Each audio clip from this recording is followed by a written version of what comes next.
Hi, I'm Jeremy Barrell and I'm going to be presenting your keynote on the second day of the International Urban Forestry Congress in Vancouver.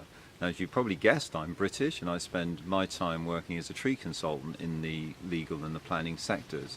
We're located about an hour from London, and so we're really in the thick of it, where it's all happening, and that's experience that I want to bring to my talk to you. Now, unlike most keynote speakers, I have to confess that I don't have the conventional academic background. In fact, I'm a practical person, and it's that practical experience that I'm going to be talking about. So we go out, we look at problems, and then we try and find solutions. So effectively, we get paid for solving problems.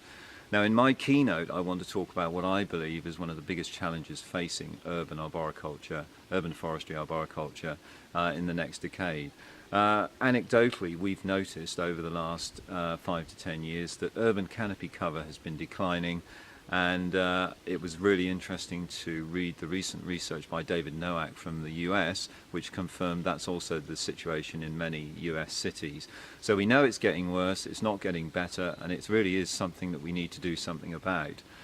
So I'm going to be looking at why it's happening, and obvious reasons are trees are being lost on construction sites, new trees that are being planted are not surviving, so two obvious reasons there. But what I want to do is to focus on really what I think is one of the biggest threats, the emerging threats to our urban canopy cover, and that is incompetent management of urban trees by local politicians. It's happening all over the world, but probably one of the situations which you're most familiar with is in a city called Sheffield here in England, where literally thousands of healthy street trees have been removed for very dubious reasons. So I want to talk about why that's happening and what we can do about it. And certainly one of the things we can do is get better research. We need more research specifically on the benefit flow of those trees over a period of time. How long can they deliver benefits for? And when we have that information, it will allow us to put the case more effectively. So that would be very useful indeed.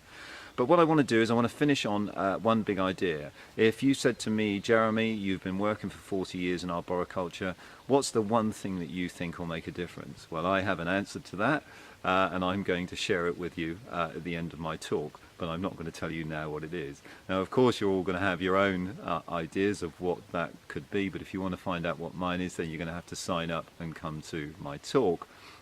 Now, I'm told that over 600 delegates have already booked up for this, so it really is shaping up to be one of the global tree events of the year. So I feel really privileged to be coming. I'm really looking forward to it.